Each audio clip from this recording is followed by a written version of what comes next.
네, 제 사례 설명드리도록 하겠습니다. 저 앞서 말씀드렸듯이 이분 같은 경우는 투자 사기 60대이셨는데 당하셔가지고 가지고 있던 돈을 모두 다 잃게 되는 그런 상황이셨고, 그 과정에서 거액의 대출 채무도 떠안고 가족분들한테도 돈을 빌렸기 때문에 그 부분에 대한 책임도 부담을 하셔야 되는 그런 상황이셨어요. 당시 이제 뭐 생활비가 없으셔서 아르바이트를 하시고 계셨었는데 개인회생 제도가 있다라는 걸 좀 아시게 되면서 문의를 하셨던 분이고요. 채무자 현황부터 살펴보겠습니다. 당시에 이제 서울회생법원에서 사건 진행하셨고요. 채무자는 이제 63세셨어요. 서울 거주하시고 아르바이트를 통해서 소득을 발생시키고 계셨고, 월 소득은 152만 원 정도시고 총 채무액은 굉장히 크죠. 2억 4,900만 원, 2억 5천만 원 정도가 되십니다. 그리고 채권자 수는 10곳이었는데 개인회생 진행하게 된 경위를 한번 살펴보도록 할게요. 16년 전에 이혼하시고 두 아들과 생활을 해오셨습니다. 그리고 장남은 분가를 하셨고 둘째 아들 부부, 손자와 동거 중이신 분이셔요. 이분은 23년 5월 경에 4년 동안 근무하셨던 직장에서 퇴직을 하셨고 이후에 손자 돌봄 병행하면서 경제적 자립을 지속하려고 노력을 해오셨던 분이에요. 이분이 직장 근무하시고 하면서 계속 주식을 보유하고 계셨었는데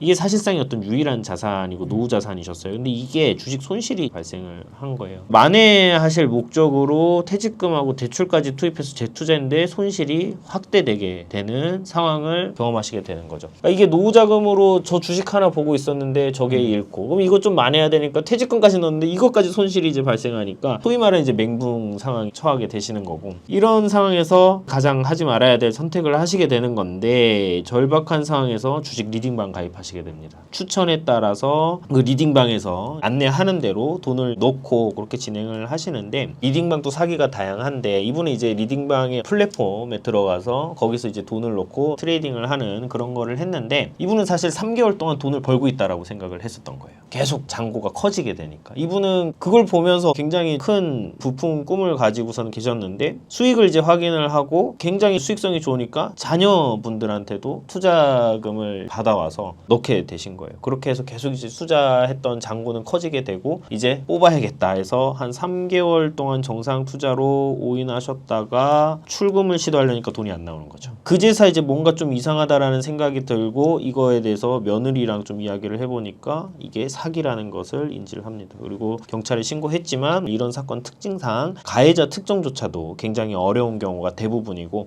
사실상의 이제 회수는 좀 어렵다, 이렇게 볼 수 있는 상황인 거죠. 개인회생 진행 당시에 소득 구조를 보시게 되면은 국민연금 수령하시고 계셨고 기초연금 신청하시고 손자 돌봄수당 국가에서 수령하시고 계셨고 카페에서 파트타임 근무 이제 개인회생 하시면서 이제 시작을 하셨어요. 그래서 이분은 이제 경제적 부담을 자식들에게 지우지 않겠다. 어쨌든 뭐 지금 당시에 둘째 아들 부부와 내외와 함께 거주하고 있었는데 경제적 부담을 지우지 않겠다라는 이제 각오로 채무 정리를 해보고자 개인회생 신청에 이르셨고요. 그래서 이거 채무자 진술서 한번 살펴보도록 하겠습니다. 채무자 진술서 살펴보시면은 오랜 기간 보유했던 주식은 제가 유일하게 의존할 수 있는 자산이었지만 큰 손실을 겪으면서 깊은 절망에 빠졌습니다. 손실을 만회하고자 퇴직금과 대출을 활용해 다시 투자에 나섰지만 손실은 더욱 커졌습니다. 절박한 심정으로 도움을 구하던 중 우연히 주식 리딩방에 가입하게 되었습니다. 그리고 이후에 좀 주식 리딩방이 사귄 거를 파악하시고 나서 죽고 싶은 심정이었지만 자식들 앞에서 무너질 수 없었습니다. 제가 삶을 포기하는 것은 자식들에게 더 큰 짐을 남기는 일이며 그들에게 또 한 번의 상처를 주는 것이라 생각했습니다. 저는 어떻게든 이 상황을 바로잡고 다시 살아가야만 합니다. 그것이 자식들에게 떳떳한 부모가 되는 길이라 믿습니다. 이렇게 진술서를 작성을 주셨습니다. 구체적인 변제 계획안 한번 살펴보겠습니다. 채무자의 월 평균 수입은 152만 원이시고요. 지금 보시게 되면은 월 평균 생계비를 120만 원 정도로 잡았어요. 25년도 진행 사건이기 때문에 최저 생계비가 143만 원 정도 되는데 지금 변제금 맞추기 위해서 평균 생계비 자체가 지금 감액되어 있는 것을 확인하실 수가 있으십니다. 그렇게 해서 월 변제금은 31만 원 정도이고요. 36회 3년간 진행하시면은 1,100만 원 정도 변제하시는 거였어요. 이렇게 어쨌든 진행을 하시는데 평균 생계비 깎은 이유는 청산가치 때문이죠. 청산가치를 맞추셔야 되고 청산가치가 1,000만 원 정도가 있으셨어요. 그래서 1,100만 원을 총 변제를 하셨을 때 변제율은 원금의 4.5%. 굉장히 적죠. 이렇게 진행이 되는 거고요. 청산 가치가 어떤 것이 있는지 한번 살펴보면은 예금을 한 200만 원 정도 가지고 계셨었는데 200만 원 중에서 압류 금지 지금은 250만 원인데 185만 원 제외하시게 되면은 16만 원 정도 예금이 있었고요. 그다음에 차량 있으신 게 그게 한 1000만 원 정도 되셨어요. 그래서 다 합치게 됐을 때 청산 가치가 1040만 원 정도가 됐고요. 지금 오른쪽에 있는 건 채권자 목록이에요. 채권자 목록인데 지금 8번, 9번, 10번 채권자는 자녀분하고 며느리예요. 그래서 돈 빌리신 거 보면은 많이 빌리셨어요. 7천,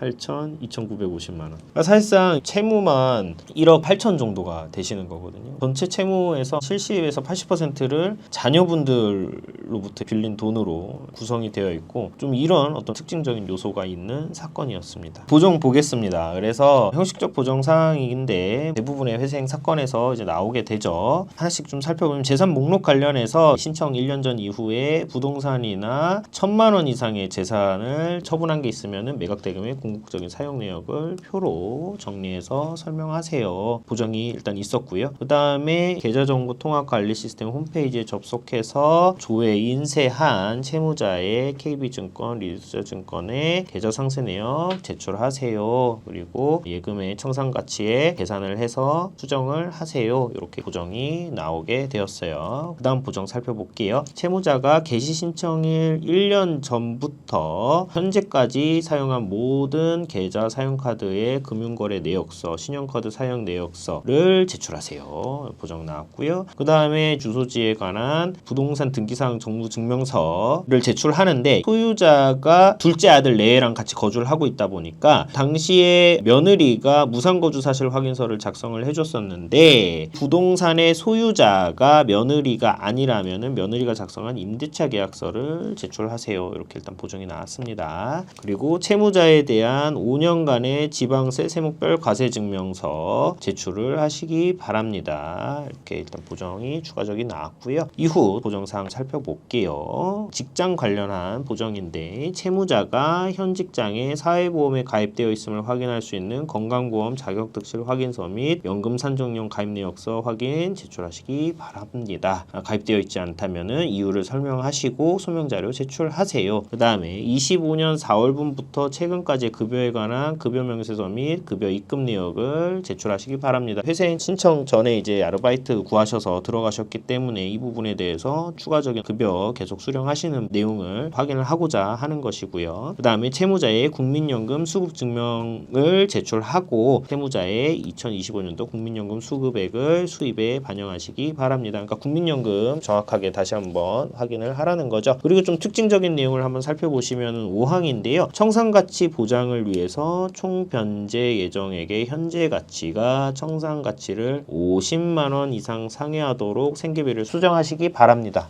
보정이 나왔고 7항에도 청산가치 보장을 위해서 총 변제 예정액의 현재 가치가 청산가치를 50만 원 이상 상회하도록 변제기간 등을 수정하시기 바랍니다. 이렇게 나왔어요. 그러니까 결국에는 청산가치가 있고 그거를 충족을 하는데 50만 원 이상은 상회하도록 해라라는 보정이 나오게 된 거고 실질적으로 청산가치랑 총 변제금이 굉장히 밀접하게 붙어 있을 때에 이런 형태의 보정도 좀 보실 수 있다라는 점을 참고하시면 될 것 같아요. 그래서 이후 개시결정이 이제 5월 19일에 나왔는데 그 당시에 변제기간을 한번 살펴보면요. 월평균 수입은 외려 좀 줄었어요. 이게 아르바이트인데 다시 한번 소득 계산을 하는 과정에서 평균 수입이 줄었고 월평균 생계비를 청산가치를 50만 원 상회하도록 맞추라고 했기 때문에 월평균 생계비가 더 줄어들었어요. 근데 지금 당시에 25년도에 최저 생계비가 143만 원이었고 월평균 생계비를 지금 116만 원으로 잡은 거거든요. 그럼 그 차익이 좀 한 30만 원 정도가 되는 거예요. 그러면은 이게 변제 계획안을 수행할 수 있을 것인가에 대한 쟁점도 사실은 이제 나오는 대목이거든요. 근데 다만 이분 같은 경우는 무상거주를 하고 계셨죠. 통상적인 채무자가 부담을 하는 주거비를 이분은 부담을 하지 않는 그런 상황이었어요. 그래서 이 변제 계획안 자체를 이렇게 수정을 하면서 그 부분을 말씀을 드렸습니다. 그러니까 청산가치를 맞추기 위해서 월평균 생계비 일단 감액을 해야 되는데 이 금액으로도 충분히 채무자 생활 가능합니다. 왜 그러냐면은 무상거주 중이고 통상적인 채무자는 주거비 지출하지만 이 채무자는 주거비 지출 없습니다. 이런 부분들을 좀 아울러 설명을 했었던 거고요. 그래서 월평균 생계비가 이렇게 산정됐을 때 실제 변제하는 월 변제금은 32만 원, 그렇게 이제 36회 변제하면은 1,179만 원 정도 변제를 하는 거죠. 그러면은 1179만 원은 3년 동안 내가 나눠서 내는 게 1179만 원이에요. 그럼 개시결정 났을 지금 당시에 그냥 돈을 한 번에 낸다라고 했을 때 현금의 가치는 달라지잖아요. 내가 지금 3년 동안 나눠서 내는 거를 한 번에 냈을 때의 가치를 환산을 하게 되면은 1106만 원 정도의 가치인 거예요. 그래서 청산 가치가 1050만 원인데 이거보다 50만 원 더 상회하도록 맞추라고 했으니까 그거를 맞춘 거죠. 그래서 청산 가치가 1050만 원이고 여기보다 50만 원을 상회해야 되니까 1100만 원 이상 변제를 해야 되니까 그렇게 맞춰서 변제 계획안을 구성을 했고 그렇게 제출을 했더니 개시 결정을 내어주신 것이죠. 진행사항 한번 살펴보도록 하겠습니다. 25년도 3월 28일에 신청서 접수했고요. 그리고 4월 2일에 금지명령 나왔어요. 대략적으로 한 5일 정도 소요가 된 걸 보실 수 있고 한 달 지나서 보정 공고가 나오게 됐고 저희가 보정서 한 일주일 이내에 바로 제출을 하였어요. 그리고 개시 결정이 보정서 내자마자 10일 뒤에 개시 결정이 곧바로 나왔고요. 그 다음에 8월 달에 이분이 채권자 집에 갔다 오시고 8월 20일에 변제 계획이 인가되셨습니다. 이렇게 진행된 사례이고 아까 전에 말씀드렸었는데 채권자 목록의 75% 정도가 가족분 채무였어요. 그래서 사실 그 부분에 대해서도 보정 대응이 좀 이슈가 있을 수도 있겠다라는 생각은 했는데 워낙 차용을 해서 후자 사기 당했었던 것이 명확했기 때문에 그 부분은 그대로 통과가 되었고 부수한 쟁점으로 설명드리고 싶은 포인트는 사기를 당하셨기 때문에 사기를 당한 그 금원이 이제 청산같이 들어올 수도 있었는데 이분 같은 경우는 고소를 빨리 진행을 하셨었고 상대방이 특정이 되지 않고 굉장히 형사사건이 지지부진하게 멈춰있는 그런 상황임을 이제 신청서 접수 단계에서 소명을 하면서 들어갔고요. 예상되는 보정의 쟁점들을 상당 부분 소명해서 들어가면은 보정 자체도 일단 한 차례 보정으로 사건을 간명하게 절차 진행시킬 수 있다. 이런 점도 같이 보시면은 좋을 것 같아요.